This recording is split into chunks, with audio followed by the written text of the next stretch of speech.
Hello everyone, আসসালামু আলাইকুম। Welcome back Limas daily blog. বাদাম দিয়ে যে এত সহজে এত সুন্দর একটা রেসিপি হয় সেটা দেখলে আপনারাও অবাক হবেন। চলুন রেসিপিটা দেখে আসি। আর এই রেসিপিটা করতে সর্বপ্রথম আমার লাগবে বাদাম। আমি এখানে 300 গ্রাম চীনা বাদাম নিয়ে নিয়েছি। তারপরে এটা আমি এখন ভেজে নিব, মানে এই যে খালি তাওয়াতে করে টেলে নিব। এই যে আমি যেহেতু আমি একটু বেশি পরিমাণে, এই জন্য আমি দুইবারে দিয়ে এটা টেলে নিব। তো এটা দেখুন ভাজা শেষ। তারপরে আমি বাকিটাও দিয়েও একইভাবে এটা টেলে নিব। তো আমার সবগুলো বাদাম টেলে নেওয়া শেষ। এখন আমি এটা ঠান্ডা হলে খোসা ছাড়িয়ে নিব।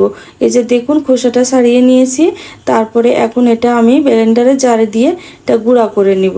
এই তো একটা ব্লেন্ডারে জার নিয়ে নিয়েছি। তারপরে খোসা ছাড়ানো সেই বাদামগুলো এখন দিয়ে দিব, দিয়ে আমি এটা গুঁড়া করে নিব। তারপরে যে দেখুন আমার সেই বাদামগুলা গুঁড়া করে নিয়েছি। দেখুন একদম মিহি গুঁড়া করে নিয়েছি। তো গুঁড়াটা সাইডে রেখে আমি এখন মূল রেসিপিতে চলে যাব। তো চুলাতে দিয়ে দিয়েছি একটা প্যানে আমি এখানে 300 গ্রাম বাদামের জন্য আমি 200 গ্রাম চিনি দিয়ে দিব। তো চিনি দিয়ে আমি সামান্য একটু পানি দিব চিনিটা গলিয়ে নেওয়ার জন্য। এই যে আমি সামান্য একটু পানি দিয়ে দিয়েছি। 2-3 মিনিট চিনিটা আমি একটু জাল করে নিব। আর দিয়ে দিলাম 1 চিমটি লবণ মিষ্টিটা ব্যালেন্স করার জন্য। এখানে দিয়ে দিলাম একটু এলাচের গুঁড়া সুন্দর একটা ফ্লেভারের জন্য। তারপরে এখানে আমি কয়েক ফোঁটা আমি অরেঞ্জ ফুড কালার দিয়ে দিয়েছি। এটা অপশনাল, এটা না চাইলে আপনারা স্কিপ করতে পারেন। তারপরে আমি যে জাল করে এক তারেরও আগে, মানে সামান্য একটু আঠালো হইলে আমি সেই বাদামের গুঁড়াটা এখন দিয়ে দিব। দিয়ে আমি এখন সুন্দর করে এটা চিনি শিরার সঙ্গে মিক্সড করে নিব। সুন্দর করে না নেড়ে চেড়ে এখানে যেন দলা পেকে না থেকে আমি আস্তে আস্তে সুন্দর করে এটা মিক্সড করে নিব। তারপরে দেখুন এটা জাল করতে করতে একটু আঠালো হয়ে আসলে এখানে আমি 2 চামচ দিয়েছি ঘি। তো ঘিটা দিয়েও আমি আবার সুন্দর করে মিক্সড করব। তারপরে এটা কিন্তু অল্প আছে করতে হবে, খেয়াল রাখতে হবে যে চুলার জারটা মানে আঁচটা কিন্তু একদম লো হিটে থাকবে। আর তারপরে নাড়তে নাড়তে দেখুন এই পর্যায়ে কিন্তু একদম আঠালো হয়ে এসেছে আর নিচ থেকে ছেড়ে দিচ্ছে। তুমি হাত দিয়ে একটু চেক করে এটা এখন নামিয়ে নিব।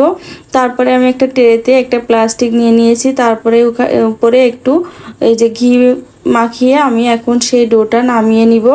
মানে এটা গরম থাকতে থাকতে করতে হবে, না হলে কিন্তু মানে পরে জমাট বেঁধে যাবে। তারপরে আমি এখানে সুন্দর করে চেপে চেপে এটা সেট করে নিব।